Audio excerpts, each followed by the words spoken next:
A lot of the people who know I'm a CPA who helps resellers and online business owners don't know that I also sell physical products online, specifically on Amazon. Even some of my own reseller tax clients don't know, I guess because it just hasn't come up in our conversations, or maybe they haven't seen me post about it. And then there are some people out there who might think I'm just making it up to fit in.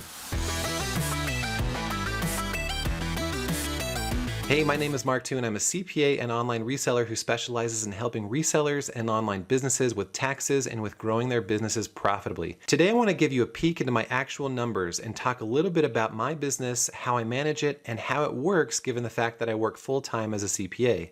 Now, I really meant to make this video for 2020 because that's when I cracked 6 figures in revenue for the first time. So I'll definitely show you those numbers too.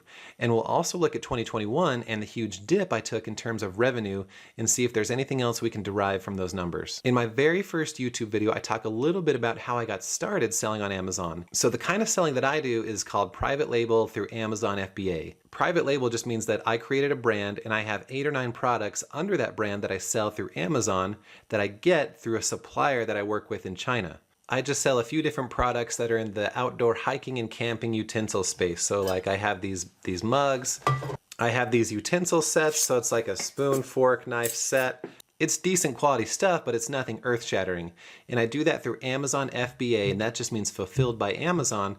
So I'll just send in a shipment or 2 each month, or maybe even every few months, and then Amazon fulfills my orders. All right, so I just logged into QuickBooks Online, and this is the place where I like to be and I feel comfortable, and where I go to avoid doing things that I don't want to do in my business. For a lot of you, maybe it's the opposite. You know, if you don't want to do your accounting or something a little bit painful, you go out to the thrift store and start buying inventory a lot of the time. But what I'm going to do is come here into reports, and I'm going to run a profit and loss, and I'll also glance at my balance sheet, but mainly we'll be looking at my earnings for the past year, 2021, and compare that to 2020.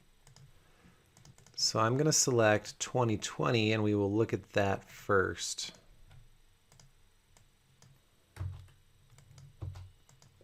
So here's my profit and loss. You can see I have some dividend income, refunds, my main sales bucket, for a total income of $113,000. So the dividend income, that actually has to do with an investment that I made through this business into another business. So I'm actually going to not consider this amount when I'm doing my analysis. It's not that much, so it's not going to make that big of a difference. My cost of goods sold was about $46,000. I have some advertising right here. That's Amazon pay-per-click advertising. Bank fees, FBA fees, these are the Amazon fees. These make up the bulk of my expenses other than my cost of goods sold. I had a line of credit, so some interest there, some software, supplies, some licenses, to yield total expenses of about $40,000. That does not include my cost of goods sold. And then you subtract all the expenses plus the cost of goods sold. That gave me a net income of $27,000. Is that good? I don't know. Let's calculate it. So I'll open up my calculator here, and I'm not going to account for this dividend income here. We'll do that later. I'll just take these straight amounts. So 27,174 divided by 113,494. So that's nearly a 24% profit margin, so 23.9, and that's pretty good. I try and target between 20 and 30% for my profit margin. Anything above 20%, I'm pretty happy. And I'm also pretty happy that in 2020, I cracked 6 figures for my annual revenue. And that was mostly COVID driven. So I sell outdoor hiking and camping equipment, utensil type stuff. And a lot of people were stuck during COVID. They were stuck inside. They couldn't go to work, but where they could go is outdoors in the open, into nature, camping. So I think that really gave me a decent spike in my sales. And this 24% profit margin, what this means is I'm getting 24 cents for every dollar of sales that I generate. So 24% of all sales that I get to keep, basically. And taxes, by the way, are not going to be reflected on this. Those are calculated on your individual tax return because this will all flow through to the individual side. But now let's look at 2021. So let's just do a comparative profit and loss. So I'll select last year, previous year comparative period. And here in this column now, you'll see 2021. So my total income was $58,000 approximately. That's basically a 50% drop in sales from the prior year. So that does not look good, but 2021 was actually more of a normal year. 2020 was more of an anomaly. So I think this is a combination of just more of a normal year and maybe a slight decrease in sales over what I should have had I put a little more effort into the business. Cost of goods sold is lower, but obviously so are my sales. So we're going to look later at if this makes sense or not compared to the prior year. My advertising was definitely up. Even with my lower sales, my advertising dollars were higher than last year. So almost 3,000 versus 600. And then I have the same types of expenses: bank fees, my Amazon fees, interest. So we paid off this line of credit during 2021. So that's why that's lower. Shipping, software, supplies, some licenses, for total expenses of $24,000 and a total profit of $13,423. So let's calculate that profit margin. So 13,422 divided by 58,169. So 23%. And this is actually higher than it really should be because, again, I'm incorporating dividend income here that's not related to the Amazon business. And I'll show you how to take that out in a second. But so we're looking at 23% profit margin versus almost 24% in 2020. And again, we'll dive a little bit deeper into this, but before we do that, I want to glance at the balance sheet. So this is the balance sheet, and it just shows your assets, your liabilities, and your equity. So this shows my assets of my bank accounts. This Amazon account is basically what Amazon owes me that hasn't been paid out yet. We ended the year with cash in our checking account of about $10,000. Inventory balance is $45,000. Now this is the cost balance. This is what it cost me, and this is what will eventually be deducted when we sell that inventory. And most of that I have here at my house in my garage, and the rest of it is at the Amazon fulfillment warehouses. And this $15,000 is that investment I mentioned that's generating those dividends that we saw on the profit and loss. Then I'll scroll down. Don't have any liabilities. We paid off our line of credit. And this is the equity. I can expand this if I want, but this is essentially the prior year earnings combined with any contributions that I've made and any distributions that I've taken out. So this is basically my existing ownership in the company. So let's go back to the profit and loss. What I want to do is actually download this. So if I click here, go to export to Excel, I can download this and do a little bit deeper analysis. So here's that download, and I added a column here and here next to these dates. And what I want to do is just normalize these so they're apples to apples. And the first thing I'm going to do is I'm going to delete this amount and this amount because those are dividends that are not related to my Amazon business. And then I'm going to divide each expense into the total sales for that year and get a percent of sales so I can compare 2020 to 2021.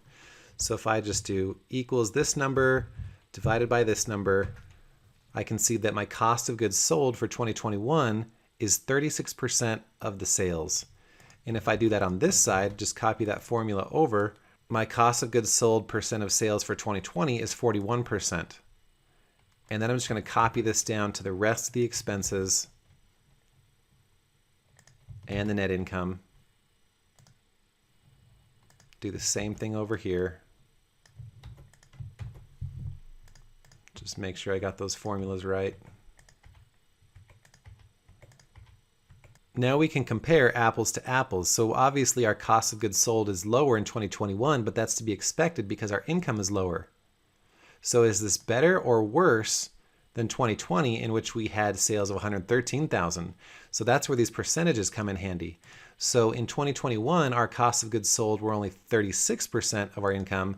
In 2020, our cost of goods sold was a little bit higher at 41% of our total income. So I must have sold products that were cheaper, maybe a cheaper mix of products. And then this one's pretty obvious. We can see that the advertising is greater in 2021 than 2020. I mean, even with my lower income, the dollar value of advertising is higher than 2020. So it was 5% of sales in 2021, 1% of sales in 2020. FBA fees were pretty similar, 34% in 2020, 35% in 2021. And these are all fairly insignificant, so I'm not going to look at those too much. But down here, I can see that the profit margins for 2021 and 2020 are about 2 percentage points different, or 2.5. So I was not quite as profitable in 2021 at 21.2% profit margin versus 2020 at 23.6% profit margin.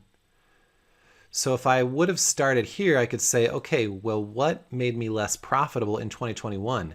And that's where these come in handy. I can say, well, it doesn't make sense based on the cost of goods sold because I actually did better right there. But where I didn't do quite as well is with the advertising. So that is up by 4 percentage points over the prior year. And my FBA fees were up slightly. So I'm going to guess this drove the reduced profit margins. So this increase in expense more than offset the decrease here, which reduced my profit margin down from 23.6 to 21.2. So that's a lot of numbers. I'm getting a little excited. This is taking me back to my financial analyst days where we would do this like all day, every day. So that's the business. And for me, it works. I mean, I don't put that much time into it. Honestly, some weeks I don't put any hours into it all. Other weeks, maybe it's 1 to 2. So let's just say I did an hour a week. That's 4 hours a month times 12 months, 48 hours a year. So let's just do a quick formula. So we'll do this 12,000 divided by 48 hours. $252 per hour. That's not too shabby. You might look at this and say, well, $12,000, it's not really worth it. It's $250 an hour. I think it is worth it.